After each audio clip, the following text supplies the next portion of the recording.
Hello, hello, hello, and welcome to episode 12 of 40 Something Podcast, going for the dozen this week. I'm Trevor Shafer, joining me, Jerry Mullen. Remember to set phasers to fun. Always set them to fun. Or to tickle. Yeah. That I was. didn't see that coming. Wow, that's Oh, you don't remember that from the Muppet Babies? Oh, yeah, all right. Set Jesus, phasers to tickle. man. You're digging deep. I am digging deep. See? How come that hasn't come back? It has, actually. Does it really? They supposedly revived it. I have not. I have not searched it out. I've yet to see any of the new DuckTales either. So. Oh, I saw the first 4 or 5 of them. Mm-hmm. It's really good, and it's from what I could tell from like online reviews and stuff. Mike Matei, is a good person to see on that. It's very faithful to the comic book more than it is The originals. the original Cartoon. show, Yeah. which was semi-faithful to the comic book. But I think we talked about that last show, actually. Cause I think we talked about a couple shows in a row. actually, I know we did because I mentioned about Jack and I seeing the Money Pit toy at Target. Oh, yeah, And that's how you're we right, came you're up with this whole thing. Right. So here we are again. Beautiful, beautiful, beautiful summer evening of rain. Rain and lots of rain. Flash flood warnings are in effect for your area. Yes. The other day, my wife goes, "When's it going to rain this week?" I said, "Well, it's supposed to start on Tuesday." And she's like, "When's it end?" I said, "Yeah, September." Yeah. So, that's kind of how this summer is going. Yeah. So, The first time I see some area of Pennsylvania that's having a drought, I'm killing those people. Yeah. well, I went What's to that? Oh, Northeast Pennsylvania is a drought? Thump. after work yesterday afternoon. After I knocked off early because I knew the rain was coming and I had to get the grill tank filled. So I go up to get the grill tank filled, and as I'm filling it up, or the guy's filling it up for me, it starts raining. I go, up, here comes the rain. The guy's like, "Oh, that's okay." I said, "Why is that?" It's good for the water table. It's good for the grass." I said, "Yeah, problem is, my job is to cut grass." He goes, "Oh, then you hate this shit." I said, "Oh, with a passion, I hate this shit." Hey, you know what I mean? I like the rain about 7 p.m. when I'm getting tired, when I want to drift off to sleep, a little pitter-patter of rain on the house, on the roof, whatever. It's great. That's it. I actually don't mind the rain. I really don't. What I hate is the humidity that has been coming with this rain. Yeah. Because even 2 days after it rains, if I go out to cut at 2 o'clock in the afternoon after it's been sunny all day, the grass is still fucking wet. Yes. That's my problem. And what you need, though, I always thought you needed it, is a downpour of such hard, so bad that it actually cuts that humidity out of the air. yes. You need that. What we need is a rainstorm so fucking nasty that it wipes out Ashley furniture by the month. We can't have a second one of those. I already did that that's this right. year. Right. That was our Actually, season. We drove by it today, and it's gone. It's almost half. Yeah, it was half gone the other day when I was up there. It's almost gone. Like the chunk where the Sprint store was is Yeah. about all that's left. So. In fact, I was down cutting all week, trying to cut, and there are still 3 sections I can't get into with my tractor yet. It's still flooded from the storms, not last week, the week before. Wow. That it hasn't been dry enough for it to dry out. It's still got standing water everywhere. But That makes your job easy. not really, because then my administration gets on my ass. Why is it this cut? Why don't you come down and step where you want me to cut? And when you go up to your ankles in mud, I'll try to pull you out and then explain to you why I'm not taking my $2,000 tractor through that. Oh. Which then will get stuck, and then I have to pull out, and then I have to fill in that rut. Pull out. Huh. Well, How did I miss that? Anyway. gentleman always does. Yeah, that's right. So when you'll be hearing this, I will be actually off with the family on vacation for a few days. To which point I had an actual old man attack today. I truly felt over 40. We were planning our trip, and we are going to the Dirty Jers for a couple days. So we're taking the kids down to the Camden Aquarium and then going to a water park just because this weather. We're going to take them to the beach, but the weather's so goddamn unpredictable. I saw your sister got burned on her vacation. They couldn't go anywhere. It's like we weren't going to book, 3-4 days at the shore to sit there in a hotel room and watch it rain when we could do that at home for free. Yeah. So we're going to hit a bunch of indoor places, an indoor water park, an aquarium. But if you've ever driven through Philly, which we all have in this area. That's taking your life into your own hands. It's not so much taking your life into your own hands. I will drive through Philly anytime. I hate driving into Philly on 76 because 76 never goes above 30 miles an hour. If you're lucky, ish. And it's either you're in 30 miles an hour, you're dead stop, or people are trying to kill you by going around you doing 80 miles an hour. There is no happy medium on 76. And the fact that one asshole that screws it up for a lot of people, I noticed that. Well, I'm usually talking to him about that too, so. Yeah. Fuck you. You got Fuck that. You very much. So we were actually trying to plan the trip because we're going first thing Monday morning. And we're coming up away. We're going to be hitting 76 at late morning rush hour. Now, for us to drive where we're at down to Philly takes a little over 2 hours. For us to get off the turnpike into downtown Philly is typically about 20 minutes. But you got to take 76, so we allow at least an hour to an hour and a half for that during rush hour. So we were trying to figure out a way, could we avoid that? So we're on Google Maps, and you could drag on Google Maps from whatever road you don't want to take to whatever road you'd like to take, and it'd redo all the routes.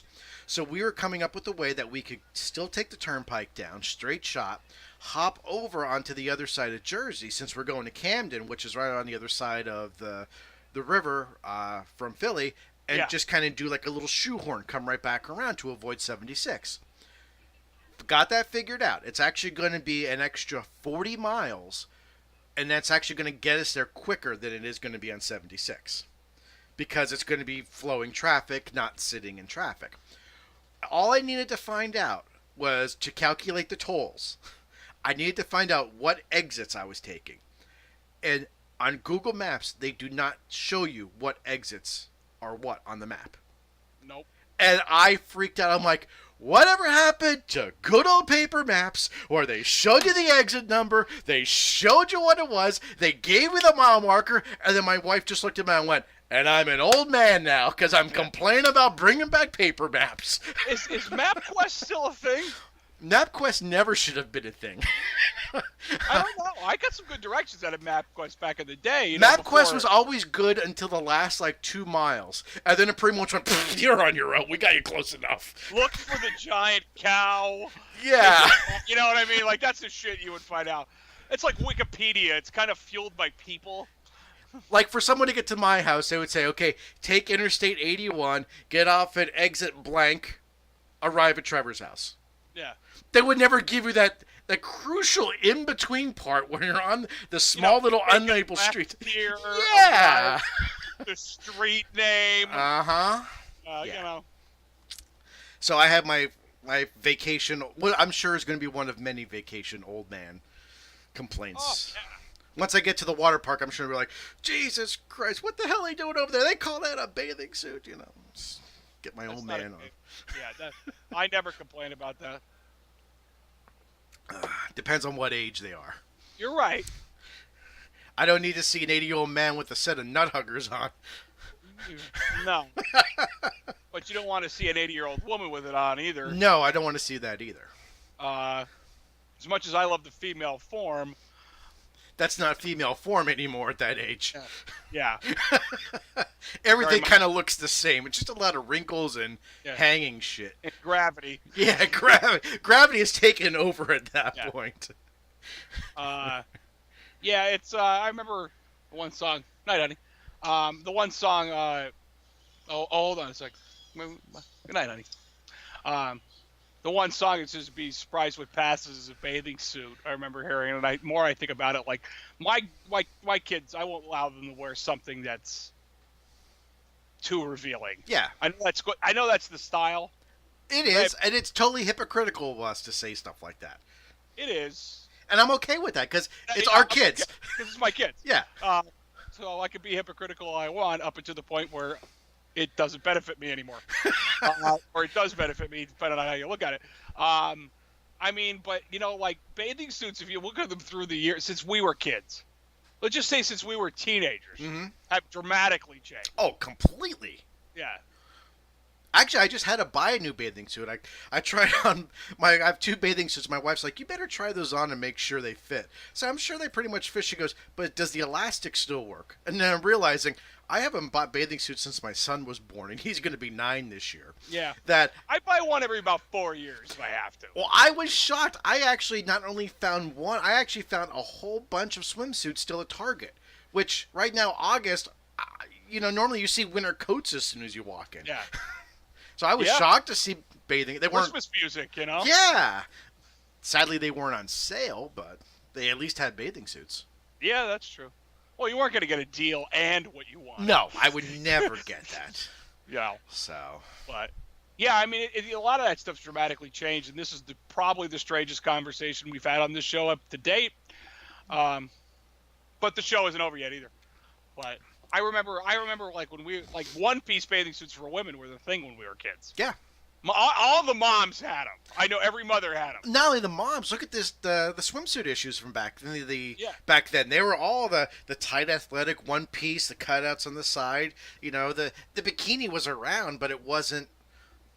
Well, okay. For those of you young kids, and I'm talking maybe 25 and younger, what you think of a bikini now is not a bikini. That's more like fabric scraps that someone just tied around a woman. Yeah.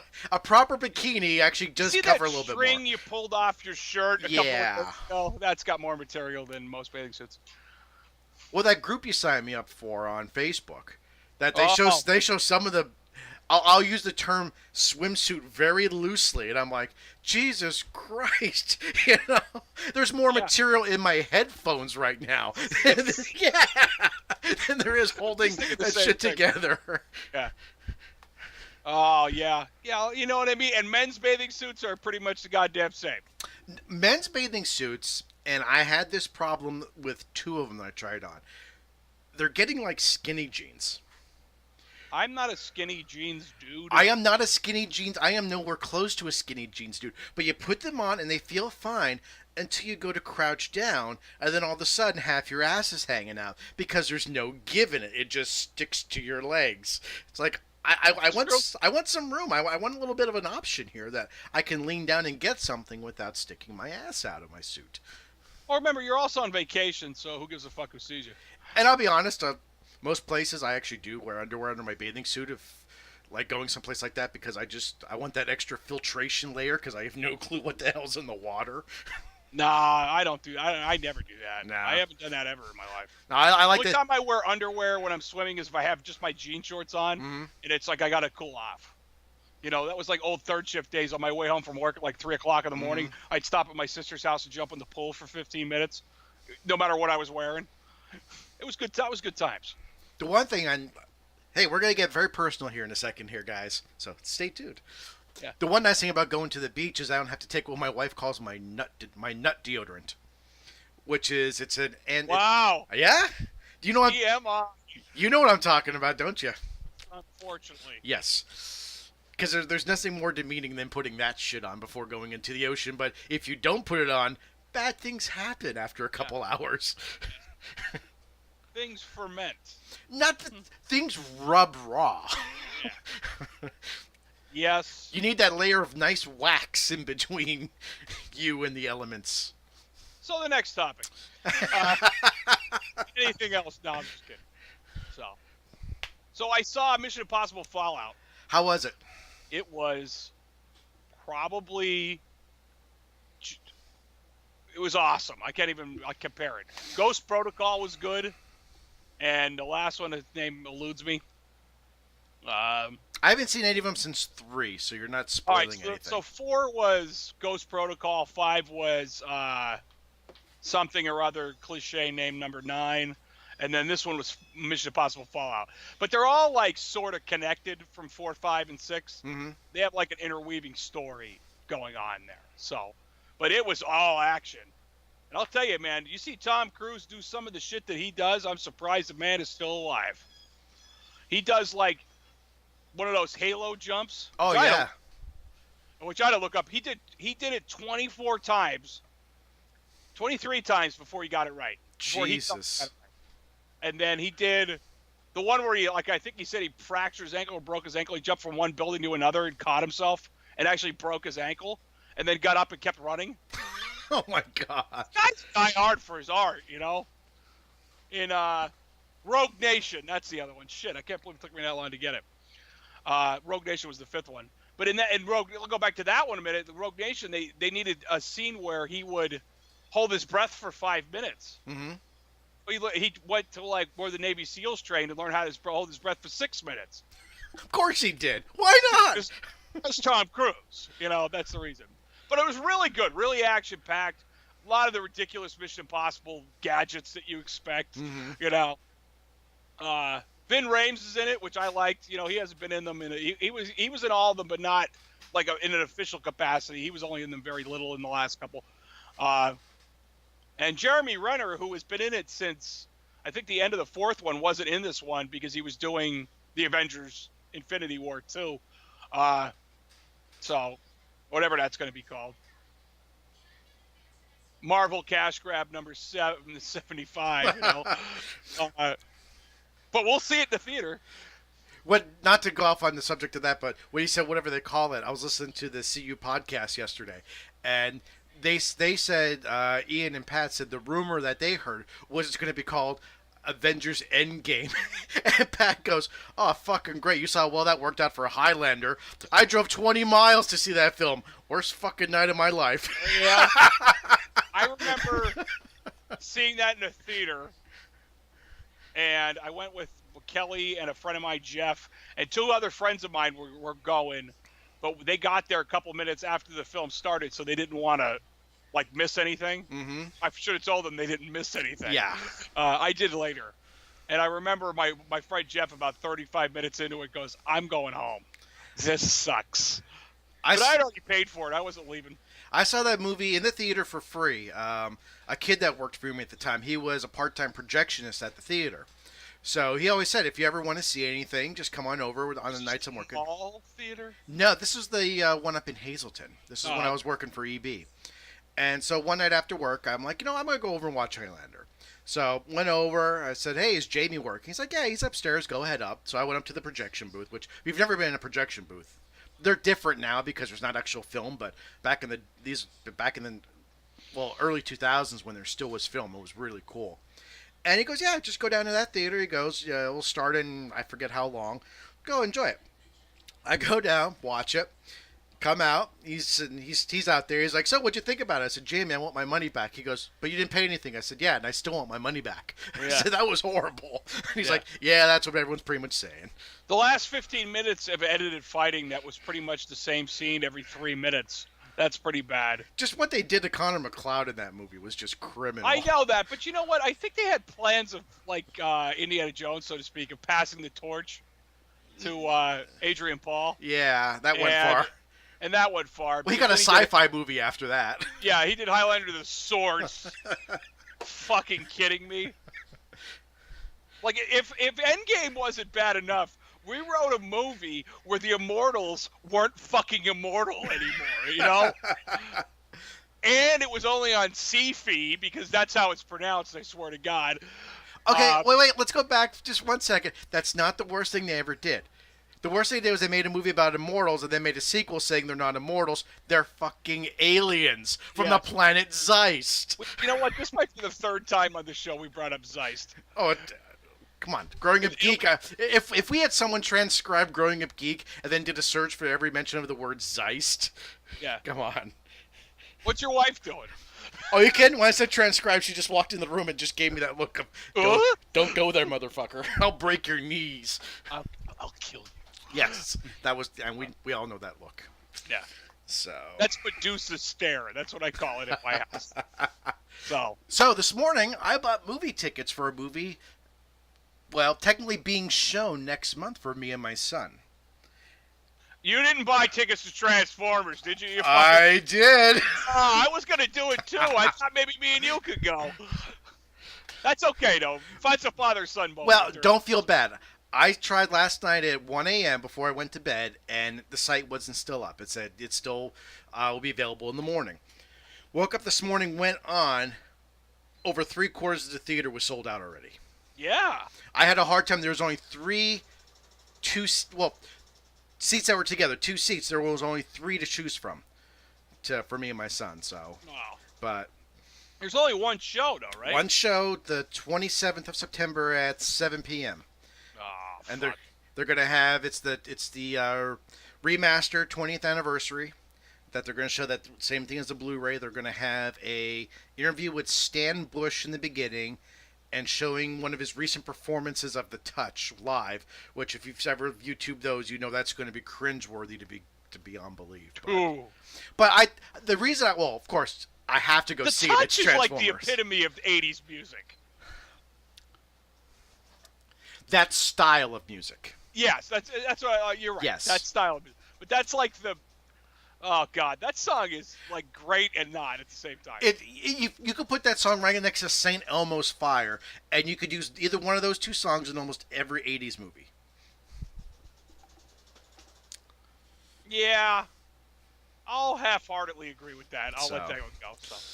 But I thought it was cool because I surprised my son with the tickets for that, and my wife, as soon as she saw that was coming out, she's like, "You're going to that, aren't you?" I said, "Bet your ass I'm going to that." Yeah. But then I thought back in my head, I saw the movie when it originally came out in '86. Mm-hmm. In '86, when it came out in the summer, I would have been 8 years old. My son's going to be 8 years old when he sees it in the theater. Is this like a full circle story? Not a full circle story, but I think it's just kind of cool that he'll get to see it in the theater at the same age I was when I got to see it in the theater. Yeah. It's one of those, you don't get to do much with a son sometimes with the pass down that whole lineage thing in this day and age because everything is so changed. But to me, that's something I get to, okay. Has he ever seen it before? No. Ooh. I've offered to watch it with him. In fact, I brought it up. Where were we going? We were going somewhere yesterday. I had to take him to the dentist. And we were talking on the way over there.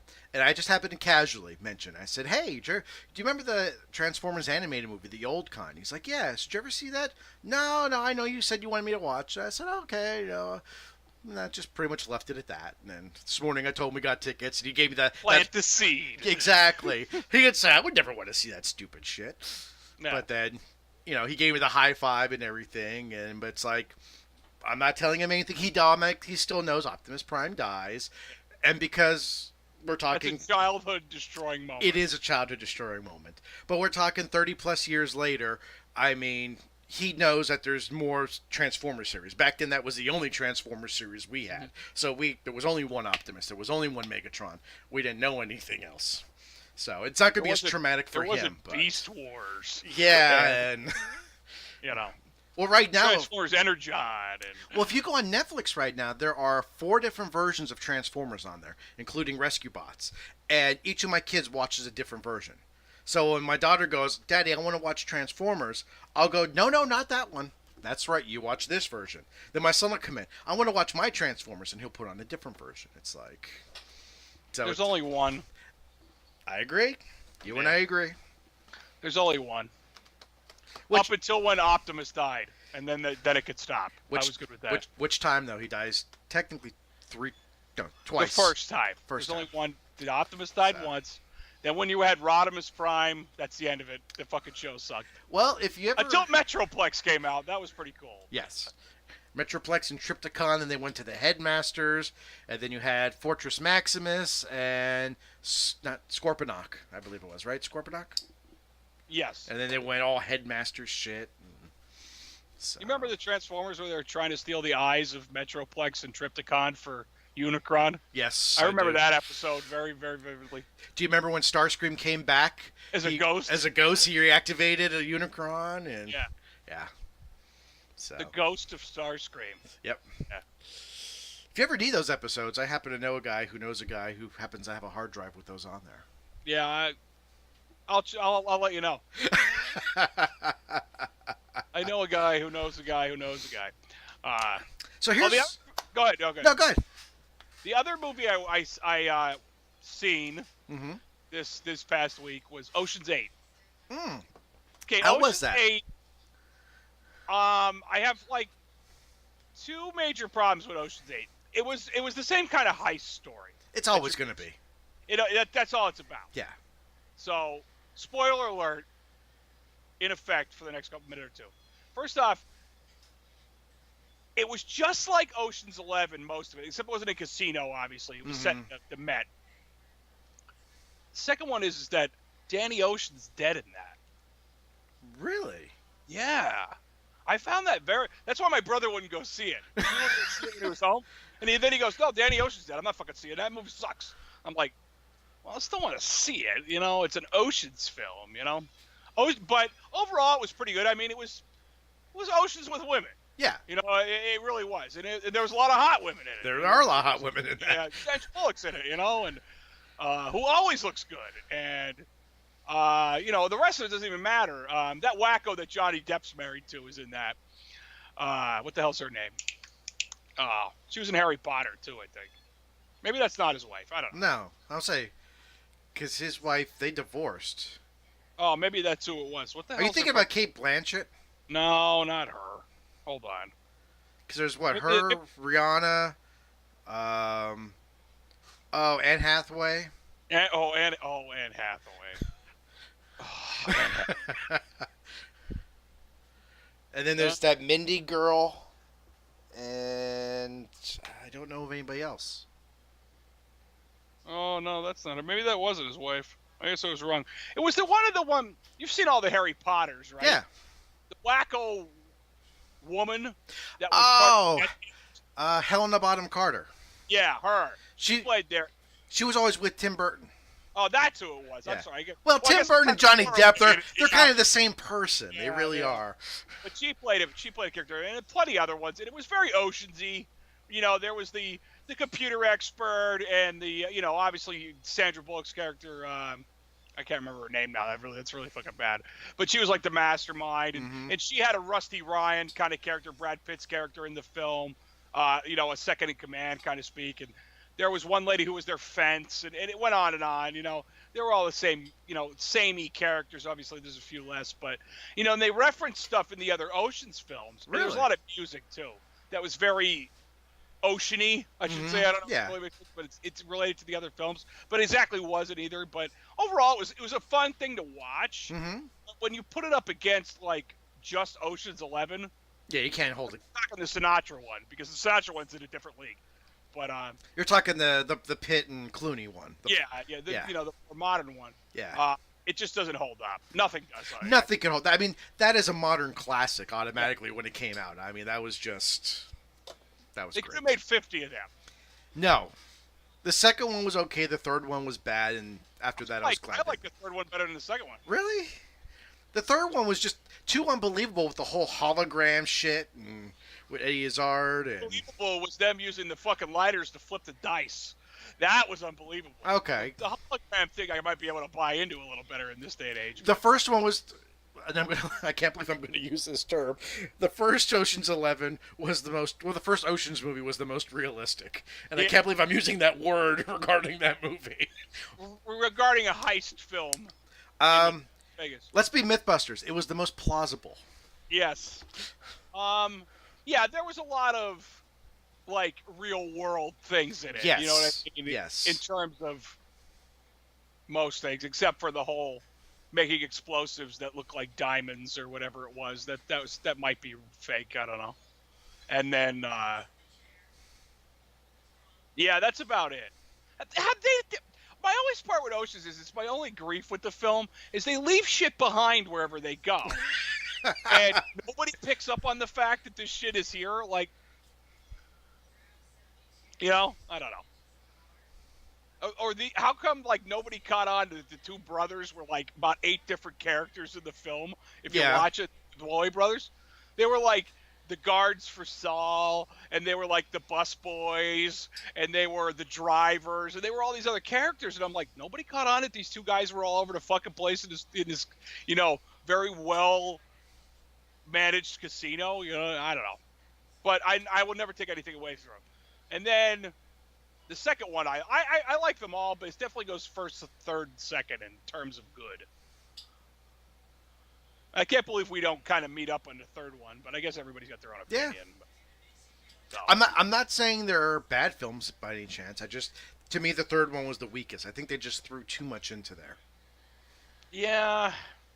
Super Dave Osborne's in the last one. It's fucking awesome. You know? Is he still alive?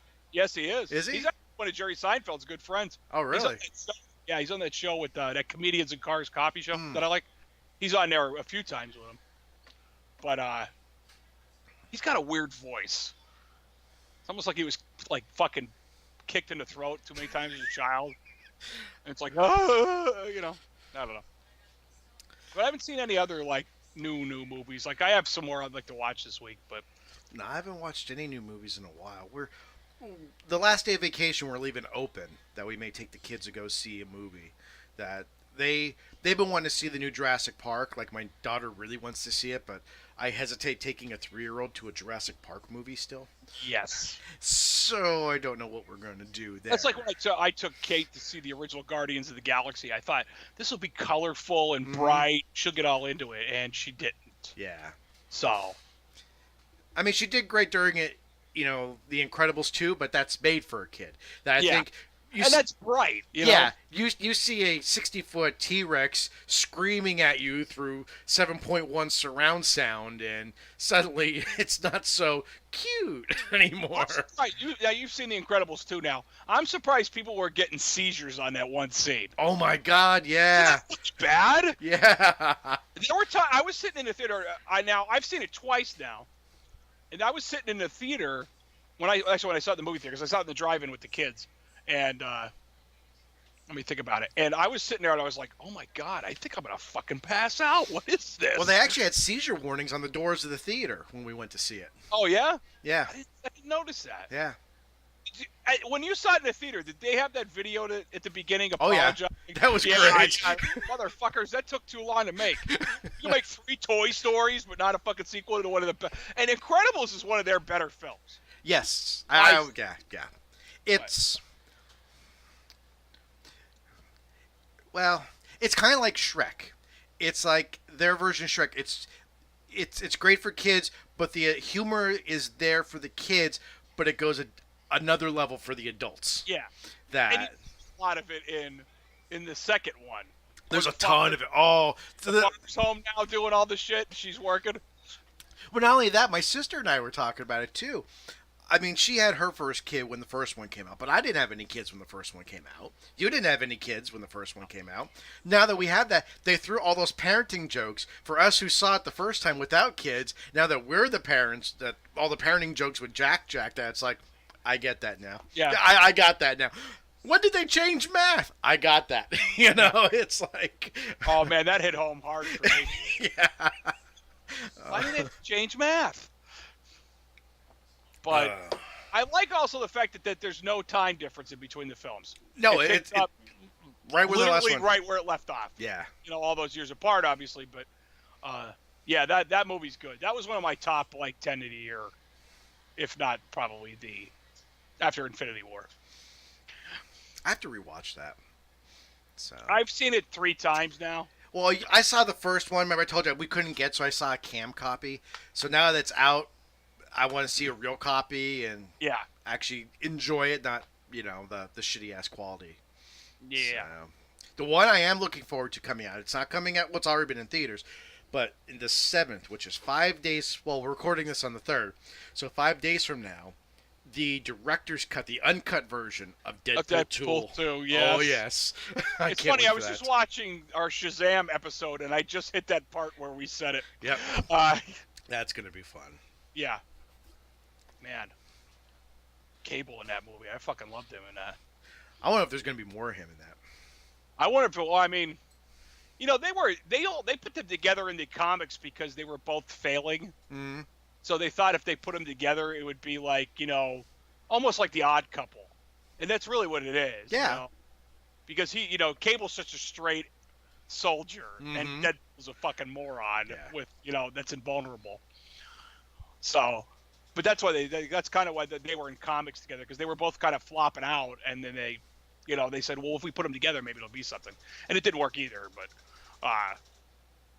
because he's in the Deadpool not arcade game, the Deadpool console game. Oh, okay, yeah. And beat him up. But Cable's in there, and he's constantly just fucking annoyed with Deadpool. Like every scene he's in, like he goes, Wade, shut up. You know? Or there's really funny parts in it where he's Cable's going over the plan, and Deadpool doesn't give a shit. He doesn't care about a plan. So he's like, you know what? And he just shoots himself in the head, and keeps going. Oh God. Deadpool's a character, man, that's been around a while and finally got that, the mainstream he really deserved, Because they actually found the real life Deadpool in Ryan Reynolds. I know. I said, if you could think of anybody that could play him better, show me him. Yeah, he is Deadpool. Because nobody could talk like him. I firmly believe that. Like, he's got a delivery that's second to none in that kind of term, Did you ever see The Hitman's Bodyguard? Oh, yes. Oh, that movie's fucking great. Yes. Okay, not a good segue, but you just brought up another movie with Samuel L. Jackson. And we were just talking about Sam Jackson, which goes into something else, which goes into something else, which has absolutely nothing to do with this. And I can't connect the dots. But I know... Clever segue. Clever, unclever segue. 404. How about the roast of Bruce Willis? Holy shit! It was too good. First off, the first minute or two with Ving Rhames. You know what I mean? Yeah. Him talking to Ving Rhames. Ving Rhames, that's how you say his name. And then them going over, like, the clips in the beginning were really, like, you knew Die Hard was going to be in most of them because that's where he made all his money. Then he comes in on the motorcycle and all that. First off, a couple of the people on that stage, I can't believe they allowed. My wife and I were saying, like, what the hell are they doing here? Who the hell is that? Yeah. I mean, it was like... Like, Arthur Stewart was actually very funny, and I didn't expect her to be. But apparently they're neighbors. Yeah. Yeah, so whatever there. Dennis Rodman. What the fuck was with Dennis Rodman? I think also, but I don't think they picked them. I mean, I don't know. Maybe they're like, they know each other. I don't know. And that old comedian they had near the end. Oh, yeah. Like, what the fuck? Like, I remember that guy. That's Dom Irera. Yeah. He's been around forever. He has been around forever. But he's also not fucking relevant anymore either. You could probably say that about Bruce Willis in some ways, too. But... Okay, let me ask you this, because my wife and I talked. We had our two best people. Who do you think were the two best roasters? The girl right at the beginning. Okay. So, whose name I don't know. Yeah. And then Jeff Ross. Wow. Jeff Ross really gave it to him. I wasn't going to pick Demi Moore. No. I thought about picking her, but that's kind of like, he got what he deserved, so to speak. Bruce Willis is an idiot for letting her go, by the way. And see, our two best roasters were Kevin Pollak and Ed Norton. I thought, first off, Ed Norton went on too long. But Ed Norton did it well. Yeah. And he's like, he's Ed Norton. I don't know how to even more explain about it, He's very Ed Norton-y. But a line Ed Norton said was true in that film. He goes, you recovered from Hudson Hawk. Yeah. No one else. No one else could have done that. And he's right. He's right. Yeah, and I have to say Jeff Ross really gave it to him good. Yeah, and that girl at the beginning. They needed what that really needed was Amy Schumer. Really? I think she would have been like super nasty to him. And see, I disagree. My wife and I said the same thing. They should have had Samuel L. Jackson there. I don't know. That's not. They've done enough movies together. I know that, but you know what? He's also like, you have to think of all the people that have been roasted. Yeah. Like, think back. You got like, all right, besides Trump, because he's a lot bigger than he was then. And you got like David Hasselhoff and fucking Charlie Sheen. Which, don't get me wrong, I love Charlie Sheen. And who else was with Bob Saget, okay? Shatner. Shatner was probably the most famous guy they did up until that point. Mm-hmm. The Shat hit the fan. I remember they were the ads. We got to think, like, Willis is probably the biggest star to do this in a long time. Think back to all the other ones. Okay, I can kind of see that, yeah. Who they did, I can't believe it. They've been trying to do Kid Rock and Willie Nelson for years, and they've never been able to. I will say the one thing that I think shocked me the most out of it, because I had no clue, was that A, he was remarried, and two, how young his wife is. Holy shit. His wife's what, like 19? His wife, I looked it up. She is 10 years older than his oldest kid. Wow. Yeah. His wife is a year older than us. Yeah, okay. He was born the same year as my mom. Okay, all right. No, sorry, she's a year younger than us. I'm sorry. She was born in 78. Oh, okay. I'm older than her. Yeah. We're both older than her, yeah. And he's the age of my mom, so that's kind of creepy. Be like you banging my mom. No. See? Right there. That little bile you felt coming up right there, that was appropriate. It's a bro code. Moms are off limits. Always. That shouldn't even be part of the bro code. Yeah. Unless it's Stifler's mom. Yeah. For you kids that don't know what that is, tough shit, we're not telling you. Yeah. That's when I remember when those movies came out. That's when raunchy movies were coming back. Yeah. American Pie and beyond. You know what I mean? And then they got pretty stupid too. But that's the problem. You get a couple good hits. They just keep making them, and then they don't come out anymore. Then you find them out on home video, and then they just die. Yeah. Yeah. Yeah. I'm surprised there hasn't been like a reboot of American Pie. Please don't let it happen. No. I just saw sequel like a ton of years later when they had kids and shit. Oh yeah, there's tons of sequels. Fuck. Don't tell me this because my current addiction won't allow me to. No, I'm just trying to think. There was something we saw yesterday that they're making another reboot of, and I absolutely lost my shit because this will be the third reboot of the franchise since it originally came out with us. What the hell franchise was it? Give me some. No, I'm trying to think now. What the hell? It was a franchise. They said they're rebooting. Isn't your wife still up? Huh? Do you remember what franchise it was? No, she just shook her head. No. Yeah, she's in the next room. Oh, that is gonna bother them because I literally said they just rebooted this. It was the Wait, no, I do know. Kristen Stewart's gonna be in it. Terminator? No. That's coming out again. That's coming out. And goddamn, if you compare Linda Hamilton now to where she was like 5 years ago, man, did they whip her into shape for that? Yeah. To get her back to Sarah Connor. She looks good. Arnold, on the other hand, I'm not sure about that. I don't know. Okay, hang on. Kristen Stewart. It was her. Charlie's Angels. That's what it was. Are you fucking kidding me? Charlie's Angels. They're doing another reboot. So they did. There was the original television show, which was marginally very good. Yes. And then there was the movies with Lucy Liu, Cameron Diaz, and Drew Barrymore. Yeah. All right. So you had two of them. Then they had a TV show, and now another movie reboot. What's next? T.J. Hooker? So this is the third reboot that they've had since it came out. Remember the TV show Reboot? Anyway. Oh my god. That's what it was. And that was going to bother me until I remembered it. Yeah, they're actually doing a new Charlie's Angels reboot. Which, just, again, stop it with these reboots. Come out with some new fucking ideas. It's going to be Charlie's Devils. That's what you're going to get if you keep going down this road. The other night, my wife... You know what, though? The Charlie's Angels films are just nothing more than a guilty pleasure for me. They are. They are. They're not, fantastic action films, but they're not so bad that they're unwatchable either. The first one you know what I'll be doing after this? Watching Charlie's Angels. I'll be watching Charlie's Angels, at least the first one. The first one was great because it had Bill Murray in it. Yeah. And they had Crispin Glover, who will always play the great creepy bad guy. Yeah.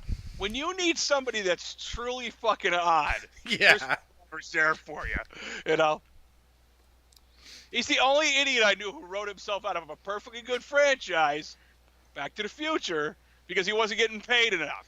But then he sued them because they used his likeness without his rights, and then he got paid for it anyway for Yeah, not doing anything. and that created a law in the industry. Yes, it They did. can't do that anymore. Nope. So, excuse me. So good for him, I guess. But yeah, if you needed some fucking weirdo, it's either him or, well, the other guy's dead, so never mind. Speaking of weirdo, did you see Joaquin Phoenix got his Joker origin movie greenlit? Why? If you think about it, though, he is weird enough to pull off a Joker. I know everyone said for years. Jared Leto's out. What's that? Jared Leto. I guess he's out. Okay, and this is where it's going to get really kind of Inception right now. They greenlit a Harley Quinn movie. Same girl. Same girl. Oh my God. Margot Robbie. He is supposed to be in that. They were also talking about a standalone Joker movie. In the meantime, they greenlit the Joaquin Phoenix Joker origin movie, to which point the standalone Jared Leto Joker movie is in limbo. In the meantime of that, Jared Leto is now being rumored to be playing one of the bad guys in the new Spider-Man movie. Yes. Yeah. Allow me to connect the dots. Wah, wah, wah, wah. Wow, that kind of hurts. Yeah, so we could. Leto's version of the Joker I hated. I've yet to see Suicide Squad. Suicide Squad is really good. The only reason I think that movie's really good is because Will Smith helmed it. Like, he was up in the front. Don't worry, go wrong. He had a great supporting cast. Mm-hmm. Margot Robbie. And the rest of them were really good, too. Jai Courtney's in it, and a bunch of other guys. Doesn't fucking matter. But it has a really good premise to Suicide Squad. And if you've ever seen any of the DC animated films about them, they're really they get shit on. Because they're bad guys, you know what I mean? But they do really shitty things, and it usually works out for them. But the film itself is really good up until about the last 10 minutes, where it gets Kingdom of the Crystal Skull strange. Oh. You know what I mean? It's like I was like, did this just happen? You know, the really great part, if you watch the first 20 minutes, 25 minutes where they're introducing each individual member of the squad, like how they caught them essentially, or you know what I mean? Like the part where Will Smith plays Deadshot in it, and how they catch him, like that's where they brought Ben Affleck's Batman in. They caught him. But when they're releasing them to see what their skills really are, mm-hmm. and shows Will Smith like shooting at these Deadshot, whatever. He's shooting at these targets, and he's hitting only right here on every single one of them. You know, headshot, and it was pretty neat. But like when they introduced the Killer Croc and obviously Harley Quinn and El Diablo, which is a very underutilized character, I think. But he turns out to be really neat in the end. I should send you some clips you could probably get the gist of the whole film through. Sad part is I have it on my network. I just have not. It's one of those movies that one of these days I'll sit down and watch it, and those days just haven't come. Yeah. I've been putting movies on my phone for some strange reason. Because, I have no real network service at work. So when I'm on lunch or break, mm-hmm. I just, I can watch a half hour of something and, kind of get it done throughout the week. So, yeah, that's not bad. But I think Jared Leto's portrayal of the Joker is a very sad thing in a post-Heath Ledger world. Yeah, Heath Ledger set a bar that nobody's going to achieve. No, that's only Mark Hamill could do in voice acting. And even then, it's not the same Joker. It isn't, because you know what? You got to think that Hamill's Joker is the sociopath. Yes. Well, the socio-psychopath. No. Hamill's Joker is the psychopath. He's the one that will just go out and blow up anything and do anything. The sociopath is Heath Ledger.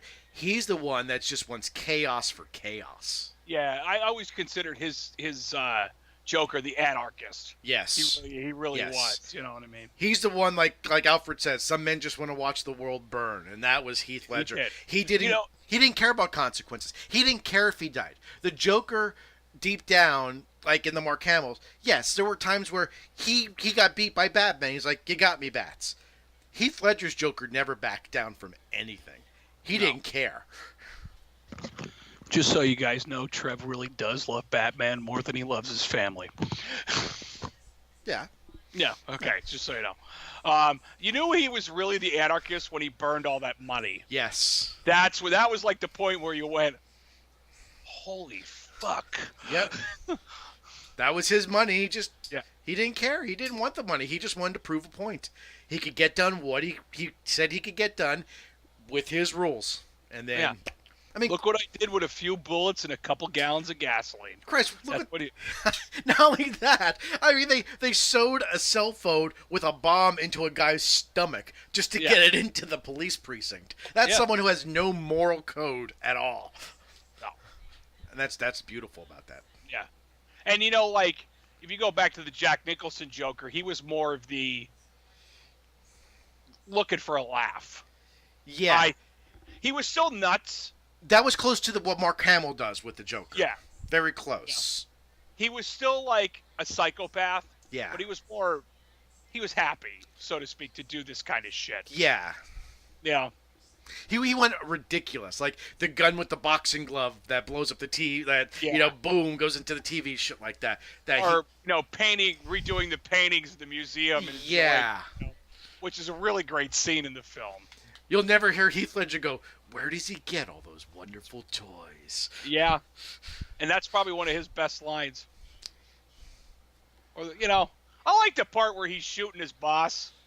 He just Batman. He's just like boom, boom, boom under his legs and shit like that. That's really great. That's the Joker right there. That's the Joker, but you could tell Jack Nicholson had a lot of fun in that role. Yeah. Nobody could have really played that version very well at the time, anyway. There weren't actors like that. And I think when they were doing that film, they were trying to get like big names into the roles. Michael Keaton was very established. Well, was an established actor at the time. He was an established comedy actor. That's what gave a lot of people worry that he couldn't do, a dramatic action role like that. Bruce Willis, Die Hard. Anyway, Moonlighting. You ever see that? Oh, by the way, she was really good too. Come to think of it, Sybil Shepherd. Boy, time caught up to her though. That's terrible to say, I know, because I don't look as good as I did 20 years ago either. But do you know how old she is? She's in her 70s. Is she really? Yeah. Well, fuck me sideways. I didn't know that. Wow. Yeah. And how old should we? Moonlighting was like what, 30 years ago? It was more. Hang on, I still have IMDb up because my wife asked the same thing. She's in her 70s? Yep. Holy fuck. I have all the Moonlightings on DVD. Wow. I like that show. I always got a laugh out of that show. Let's see. Oh, I'm sorry. She's not in her 70s. 68? She's 68. Yeah, I was going to say. 1950. Okay, she's close. Yeah. So. Wow. Still, she's older than any of our parents. Yeah. So here's an over 40 moment today. Yeah. This is how you know you're over. This is another how you know you're over 40 moment. When your relatives call you to tell you about a sale on something you would definitely need. I've done it both ways.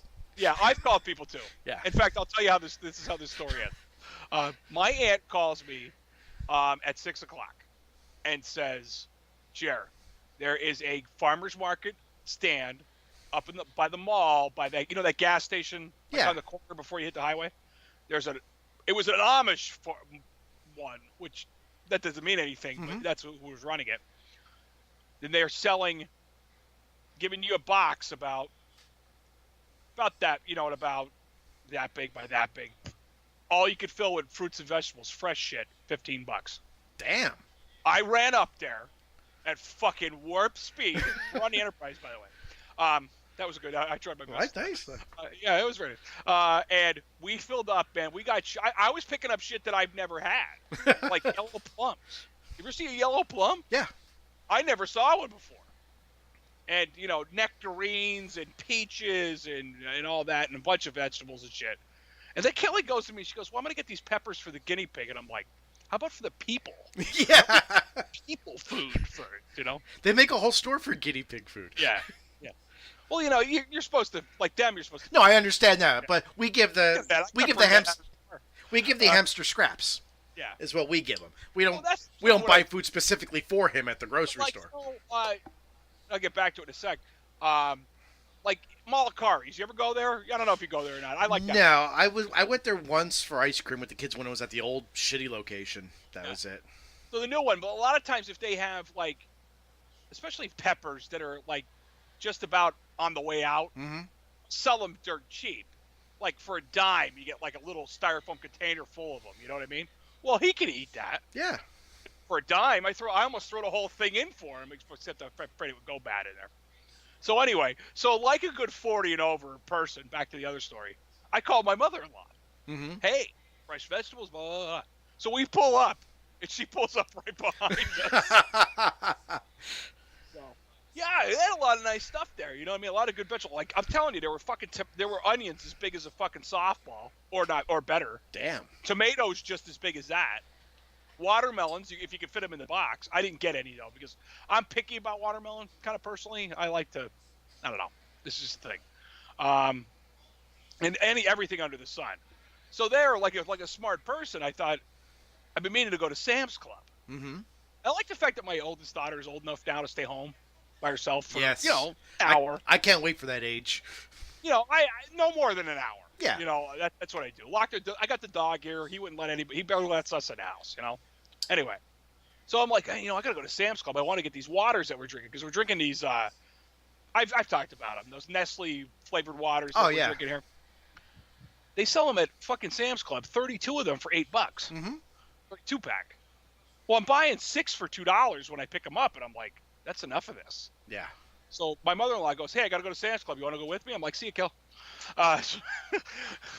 She ended up going with us. But the problem was I took my wife and my mother-in-law to fucking Sam's Club.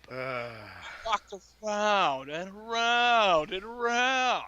Which, don't get me wrong, I was grateful because I used to have a Sam's Club membership, but I don't use it enough to, warrant paying for it every year.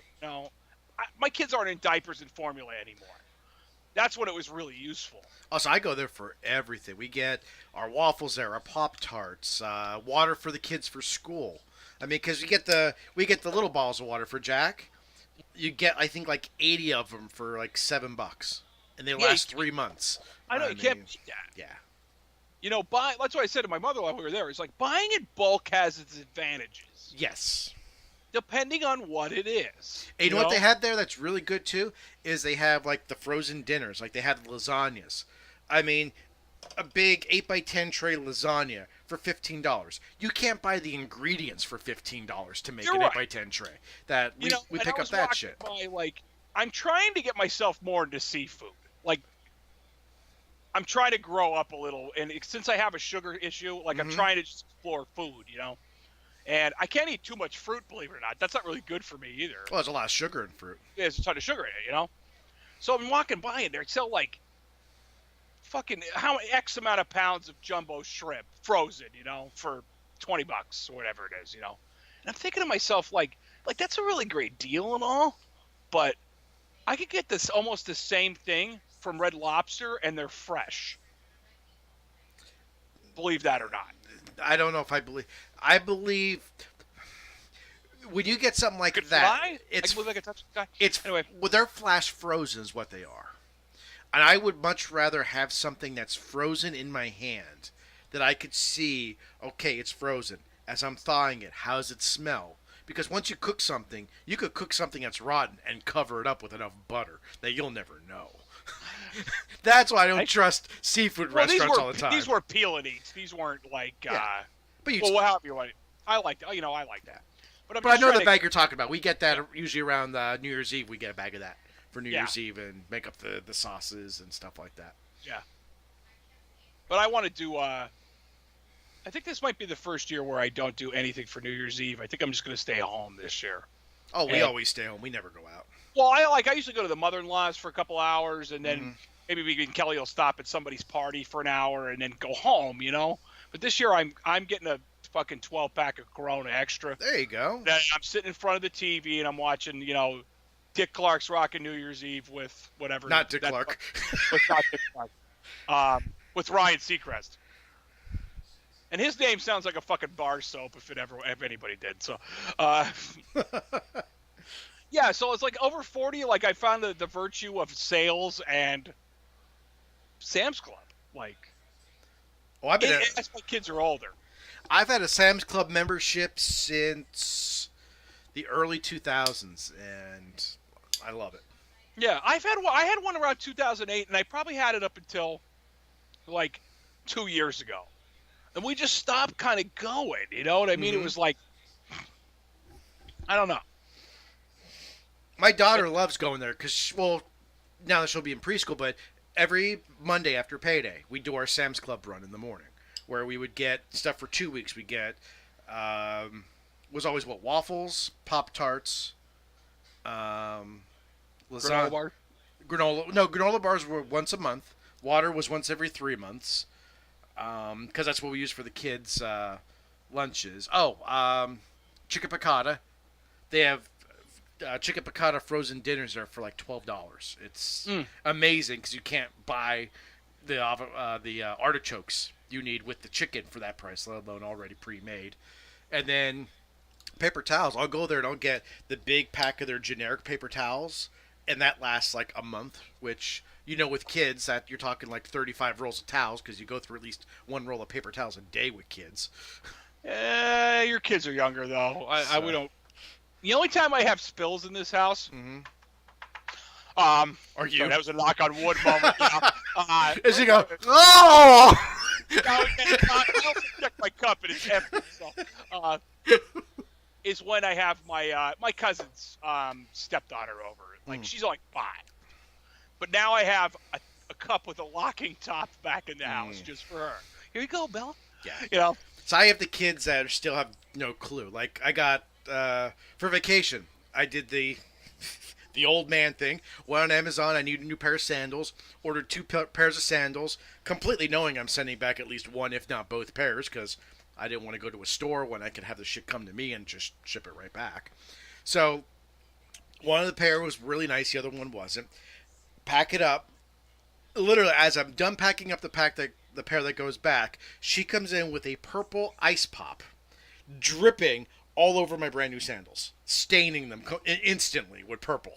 So I guess you're not sending them back? No, and they were the pair I was actually keeping, and it's only on where my foot goes, so it's actually not the leather, it's actually the memory foam sole that was there. But it's like, oh, thank God that happened like 3 seconds after I put back the other ones in the box that are shipped out. But yeah, we're still at that stage that it's like, I go through at least one roll of paper towels. Cupcake liners on the bottom of the pop. So we actually always use just paper towels, just wrap it around the bottom, and then when they spill. But she's of the age now where she can reach the scissors, she can do it herself. Yeah, you try to give them as much space as they can to do that stuff. Catherine is always I can do it. Yeah, that's Addie. Even when I flat out know she can't, you gotta let them fall. You know what I mean? So that's like one of those parenting moments. So here's a question. I know we never said we would talk about politics, but I've always wanted to ask you a question. Okay.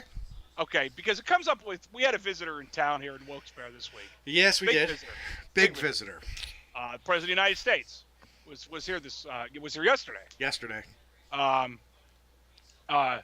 here's a question. I guess I never asked you because we don't ever talk about politics. But what are you? Are you Democrat or Republican? What are you? Democrat. Okay, I would like you to know that I'm independent. I'm actually okay. Okay, but anyway, so the president's in town, and the only thing I heard about the whole time was fucking 81 is closed. That's all I heard. Yeah. All day long at work. Oh, fucking 81's going to be closed. How am I going to get home? I drive to the fucking city like everybody else. But 81 is the major artery through this place. It's a major thoroughfare for the city. You know what I mean? It really is. But that's right. And you know what? He was coming like end of the work day. Yeah. I think Air Force One landed like at 5 or something like that, 4:30, 5 o'clock. And nothing more exciting though. Don't get me wrong. Like, it's really cool that the president was like 4 miles from my home. Mm-hmm. You know what I mean, give or take, right? And he's one of the first sitting presidents to visit this area in a lot of years. Because it's fucking Wilkes-Barre, you know. Well, we always get the presidents when the natural disasters happen. Yeah, Nixon was the last one here, by the way. No, he wasn't. Check it out. We had Clinton here during the flood in '96. Check it. He was down on Barney Street. Oh. But was he a sitting president at the time? Yes, he was in '96. Oh, hold on. We're fact checking Trevor. Okay, let's fact check. I am. I was going by information given. I'll wait. Oh, you're gonna. Oh, I gotta put Bill Clinton. I forgot those two. Yeah, you gotta type. I bet you if you do a Google search for. Oh, you're right. There you go. So since Clinton, at least, he was the last president here. So. Well, Obama was here during his re-election. Wow. I'm fed all kind of bad information. So. Today. But it was an election stop. It wasn't a rally like it was today or yesterday. And you know what? Trump packed him in up there. He always does. He does. Because they're wackos. And I said, I don't want to go too far beyond that, but... he packed him in when he was here for his campaign last year. No, 2 years ago. Yeah, 2016. Yeah. So twice in 2 years, we had pretty much a president here the whole time, you know. And I'll be honest, I could care less. Even if it was a president I voted for. Again, I'm with your buddies there. He's just fucking up my day because he's screwing up traffic. Yeah. Is what it is. That's what a lot of people were bitching about. Like, Kelly was concerned about getting home because she lives, she works up at the hospital. Mm-hmm. And that 81's the fastest way home there, but she found another way. Oh, shit. I got myself. Well, think about it. I used to work at Best Buy at night there. Yeah. Oh, Jesus. You'd have never got out of there. So, I mean, it's one of those things that's like, to me, I don't care. I mean, yes, there have been plenty of presidents that have been here in my lifetime, both sitting and non-sitting, that I've had opportunities to go see, and that's just one of those things doesn't get my jollies off. I don't care. No, it doesn't. It was like, I got a text message, I think, like 2 or 3 days ahead of time, like, would you like to come, see me? It was like supposed to be from Trump, but I knew it was bullshit. And you know what I mean? I love when they send those text messages like they're Donald Trump or, It's like getting a Facebook request from somebody in no mutual friends. I mean, my wife's actually played for presidents when she was in Kutztown. Really?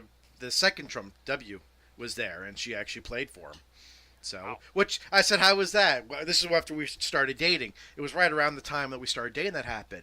And she goes, you know what? I just hate playing for presidents. I said, why is it? She goes, the Secret Service is such a bullshit thing that they have to do. Apparently they have to lay all their instrument, cases out, and the dogs have to go. And she goes, the dogs always end up walking on the cases and everything. Again, it's one of those, it's an inconvenience more than anything else. Some people see it as an honor. My wife and I both are kind of like, yeah, whatever. Yeah. I think the coolest part of Trump coming to town was watching Air Force One land at Scranton, Wilkes-Barre. That was pretty cool. Not that I personally saw it. I saw a video of it, of course, but because, some, people have jobs. Apparently whoever recorded that did not.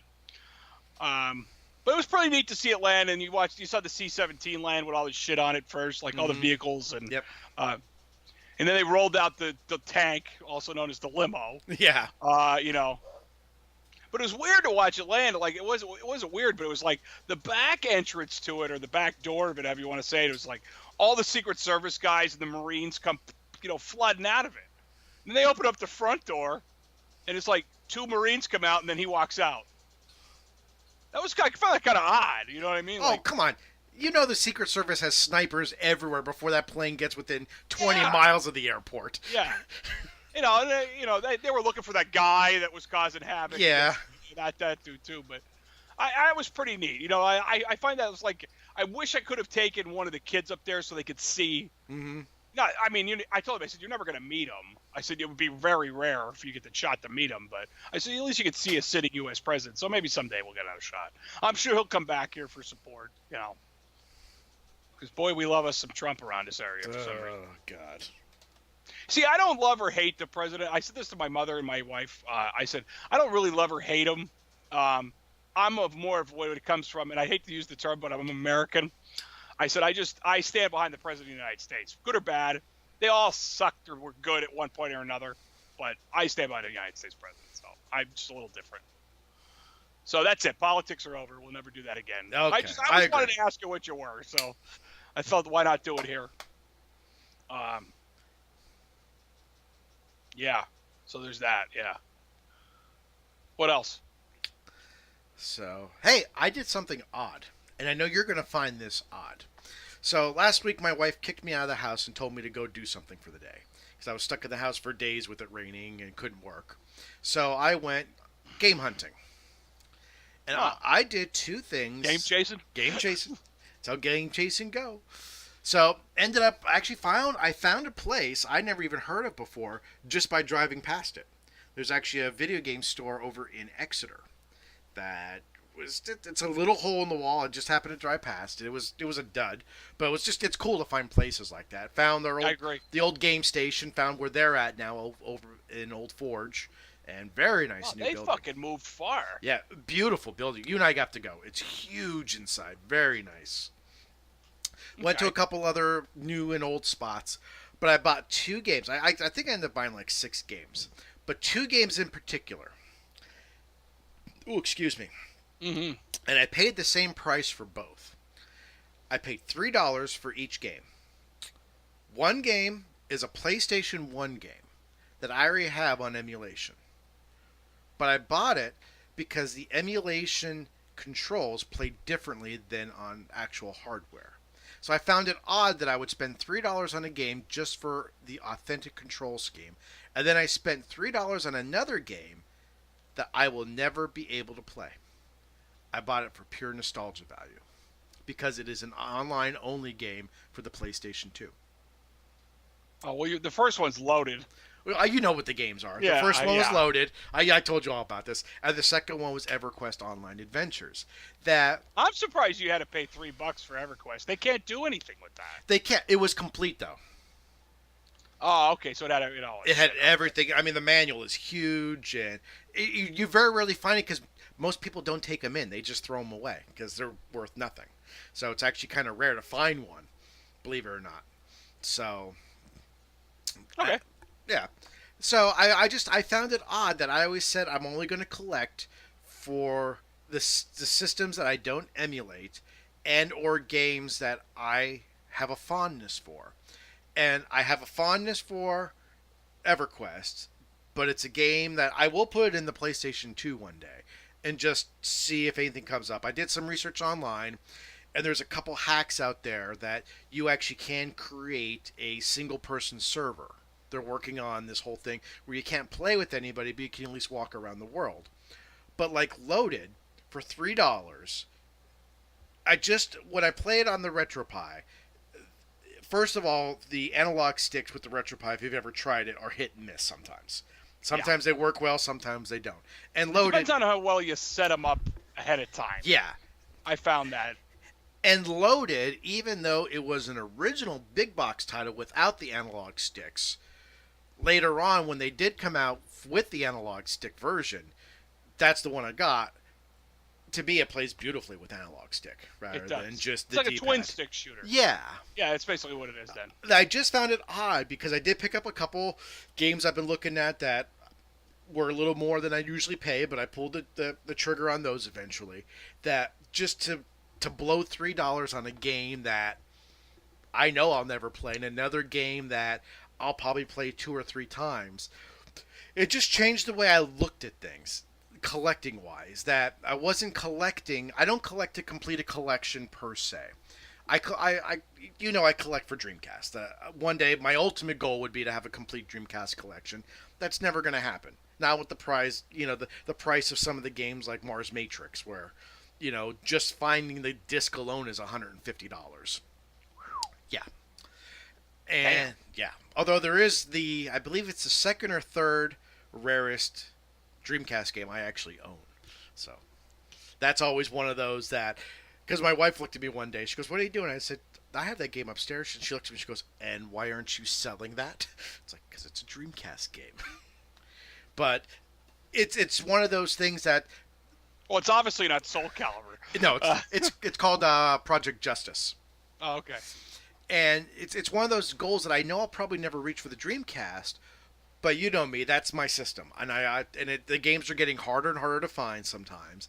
That I'll collect for that. PlayStation 2 is relatively easy to collect. I'll pick up those games that I used to have or never buy. But like a PlayStation 1 game, I swore that the only games I would ever buy for the PlayStation 1 would be the Tekkens, if I could find them, just because that was my favorite series that I don't own. What is there, 1, 2, and 3 on the PlayStation 1? 1, 2, and 3. And I lost those during the breakup years ago. And those were the games. The great breakup. The great breakup. Anyway, yeah. The great video game splitting of 2002. Yeah. So. We need to get your shirt that says. There you go. Yeah. I survived. I survived the great video game breakup of 2002. Yeah. So those are the games, but I heard that prominently wherever I thought I'd run into her. Go ahead, anyway. But I happened to see that game in that case, and it was just as one of those that it just changed my mind. I'm like, you know what? I should have this game. And it as Jerry would say, I broke one of my rules. I broke the code. And in doing so, I didn't feel guilty, which I thought was just interesting, which brought up something else that I thought was an interesting thing to pose to you, since we'll move on to this topic now. When is it okay? I should say, when is it okay? At what point do you realize that what you're looking for is you're never gonna find what you're looking for? And then when you find it, how do you take down that hype of, I found it, I gotta have it, versus I think I'll still look for it and try to get it cheaper? Because you're a cheap bastard, and I'm the impulse guy. And the one game, the Mortal Kombat Gold for Dreamcast, I've been looking at that sucker for a month and a half now at that store. And every time I go there, it's still there. And I knew if I didn't pull the trigger eventually, it would be gone and I wouldn't find it because I was below eBay price. So I picked it up. But I know you would probably say, I'll find it someday. Mortal Kombat Gold, you could have just asked me for it. So, we mean... I own Mortal Kombat. Oh, I didn't know that. I would never take any of your games. Well, I meant to say, if you wanted to play it, I'm saying. Well, no, this is for the collection, yeah. Yeah. When does it become okay in my... So you're asking, when is it okay in my mind to digitally download something? No, when is it okay if you're looking for that thing for your collection to walk away from it when you find it, if it hasn't fit your needs? Okay, I'm trying to think... Because I know you don't collect much. That's the problem. I collect games I played as a kid. That's what I do. Okay. I don't collect just to have, like you said, I don't collect to have a full collection of anything. Yeah. I don't have enough fucking house space for that. I live with 3 women. It's mostly full of shoes. And makeup, surprisingly enough. And that nail shit that I don't understand either. Anyway. But I know you and I have a completely different aspect of looking at buying things and collecting things, as it were. It's like movies for me, too. It's like, I collect series that I enjoyed as a child. Like, obviously, I think anybody's ever watched any of these shows, I love the Castlevania series. Yeah. Every one of them, you know what I mean? Even that crummy N64 one. Okay, perfect example. You found Dracula X for the Sega Saturn. Japanese import. In a shop for $50. Now, you emulate it. You don't have a Saturn, an import Saturn that could play it, but it's Castlevania. Oh, I can tell you now. Do you buy or you walk away from it? If I had that game in front of me. Yeah. Specifically that one. Yeah. Which is Rondo of Blood. Yes. I was just playing that this afternoon, actually. That's why I brought that up. Fucking hard as nails, isn't it? Yeah. Thank God for save states. I wouldn't turn that down. I just would I would have to get it under the pretenses of, I know its value will go up through time. You know what I mean? Mm-hmm. It's like commemorative plates in the 70s. Yeah. In my head, it's going to be worth something, but in my head, I want it. You know. Because it's not I picked up like the N64 Castlevanias, which is like Castlevania essentially. Yeah. And it was Legacy of Darkness. I think I picked them up for like $3 at a yard sale years ago, and they weren't complete. They're just the cartridges, you know. Getting a Nintendo 64 game complete in box is fucking hard anyway. It's actually not hard anymore. It's trying to find the right price because, man, everyone thinks they can get eBay prices now with shit. That's the problem with the onset of the smartphone. Yeah. So if it's a series, let me say it another 3 or 4 times before I get it right. A series that I enjoy, you know, or a game that holds a lot of value,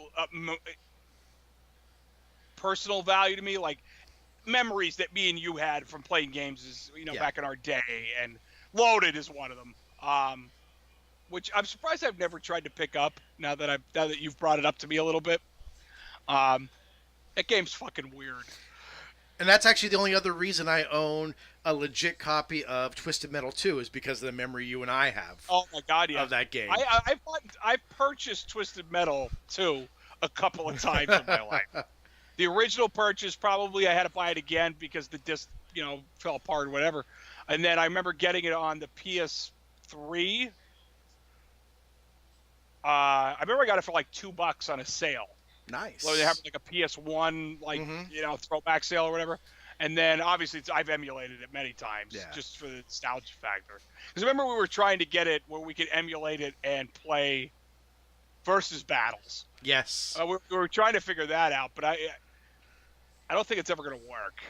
I just don't think it'll be fast enough to. That's personal. So like games that have a lot of sentimental value to me, I will always collect and keep. And that's the whole reason I want the Tekken games on PS1. I emulate them 100% accurate on the computer, the RetroPie, but those were special games to me. Those are the bread and butter games that I have. But for something like I brought up the Dracula X, something that you are the biggest Castlevania nerd I know, and that is a compliment, my friend. Mm-hmm. It's one of the coveted games we've always talked about. It's on a system that neither of us own. So we both owned one at one point. We did both own one. I fucking wish I knew where my Sega Saturn was. I could tell you, it was lost during the great video game breakup of 2002. Breakup of 2002. So, but you not having a way to play that game, but wanting it for the Castlevania collection of something you've always wanted. At what point do you pull that trigger? And what point do you try to rationalize? Do I need this, or do I, I wouldn't. It would be impulse, probably. Yeah. I would have to, or firmly admit it would be. Impulse would probably take over. I think I would tell Kelly that this is something I've been looking for a long time, and I would really like to get it, whatever, because you won't get another opportunity at it. Yes. Usually when you see stuff like that in the rare, very rare column, it's usually not there very long. Yeah. Some collector or some fucking yidget who thinks it's going to be worth $1 or $2 is going to take it. If the owners don't realize its price, that's a big one. Would that pursue me to buy a Sega Saturn and then a fucking ROM cart for it? Yes. Yeah. For no reason other than to play that game. Which you can emulate right now on your computer. I could turn this off and emulate it right now. Yeah. It would definitely push me to do that. And that's a system actually I've always considered picking up on the cheap, obviously. I always look forward at flea markets, yard sales, especially the garden flea market. I always look there for it. I figure if I could get one cheap, that ROM cart's cheap too, which they have one now that does both. Really? Remember the 4 meg RAM cart? Yeah. The other day? They have one that's the RAM cart and the import. The region breaker, basically, however you want to say that, the area breaker, the import thing. It's all in one. So you just plug it in and you just go, That's cool. Yeah. I learned that from Classic Game Room. Mark Bustler, thanks for that. So that would push me to get one of them. But in terms of, there's a point at which like I said, it's a nostalgia factor for me. Like, I would honestly probably buy a really good copy of Symphony of the Night because the case for mine was wrecked. Having children and well, are the inserts still good or are the inserts toast? The inserts That's what it is.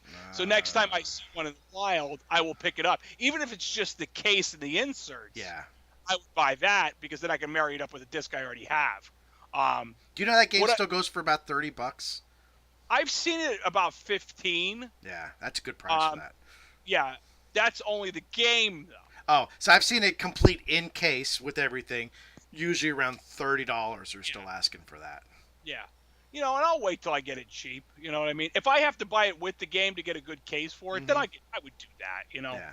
I think the only, honestly, the only Castlevania game I don't have, believe it or not, is the NES original one. Because I just never saw it cheap enough to pick it up. I know of one you don't have. What? The one for Xbox. The original Xbox. Oh, the Lament of Innocence? Yeah. Where that is? You have that, don't you? Nah, that got lost when I got stolen. When I got robbed, when I got stolen. I got stolen at the mall. The man asked if I wanted a puppy. Robbery of 2008. 2008. That one was. That game's hard to get. Yes, it is hard to get. That pisses me off. Yeah. I've seen the ROM. So. Xbox ROMs, you could get them easily. But I was just curious because I know you're not a big collector, and I've always kind of been a collector, and my collecting has. What's that? I collect weird shit. I don't pass up something that's so odd that I can't escape it. I was at somebody's yard sale that I knew. This is about 2-3 years ago, and there was not a cast iron, but a small Batmobile from the Tim Burton film, the original Batmobile. It was a small metal one. I don't know why I needed it, but I bought it.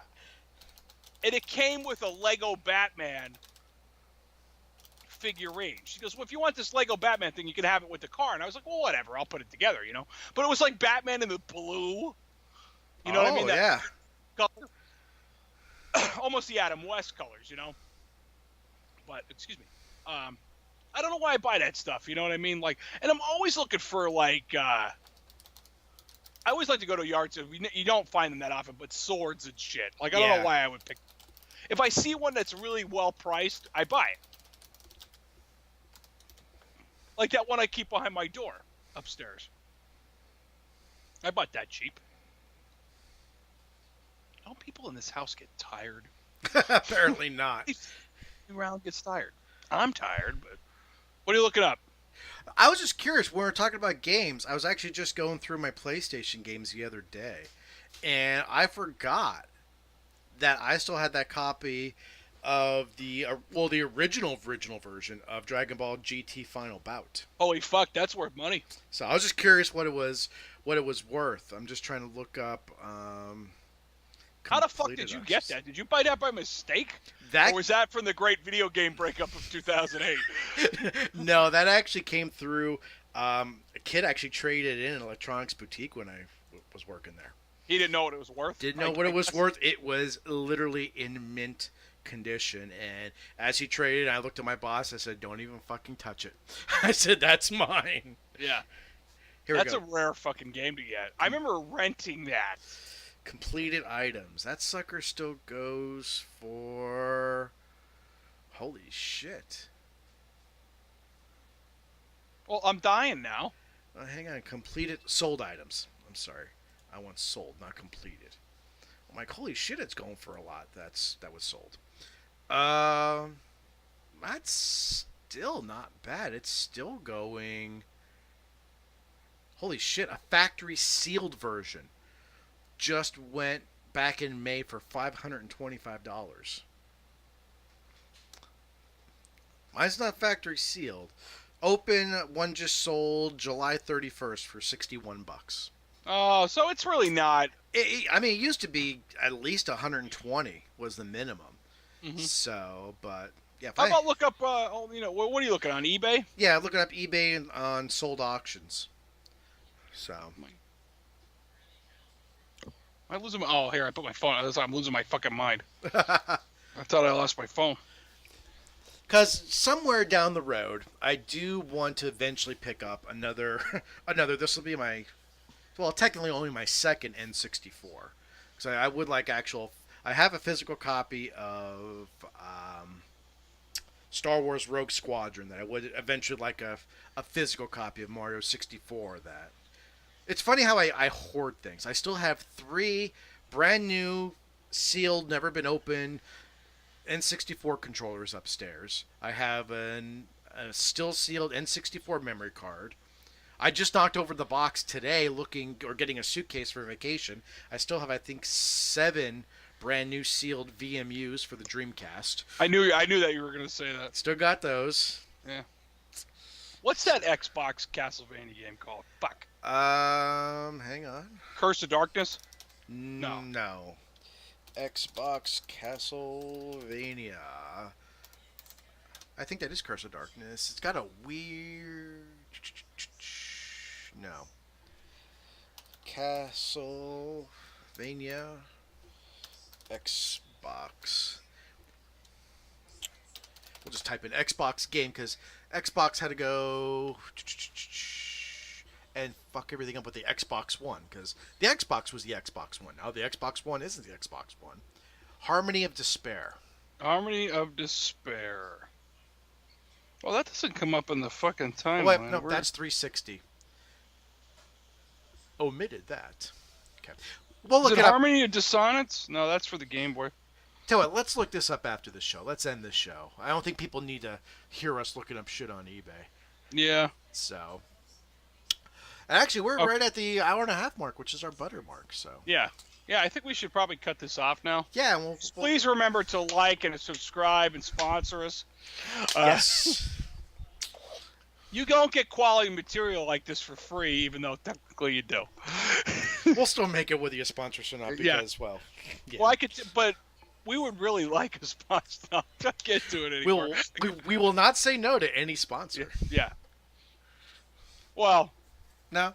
No. It depends on what they sell. I'll shill. No, I'm a shill. I'll do whatever you need. Jerry, you know what? You know what I was thinking the other day I need a new set of? Anal beads. You know who has all my anal bead needs? Analbeadsrus.com. So I could chill for anything. How do they fit, Trev? I'll tell you what. They're a graduated bead, which is great. The first one goes in, but the further they go in, the tighter they get. That is the beautiful, and they guarantee their fit. And my wife is looking at me. This might be the greatest look thing my wife you've is made giving. on the spot. That might be the greatest thing you've ever made up. Besides your kids. Okay, my wife is probably going to make me sleep on the couch now, which, yes, video games all night. Score.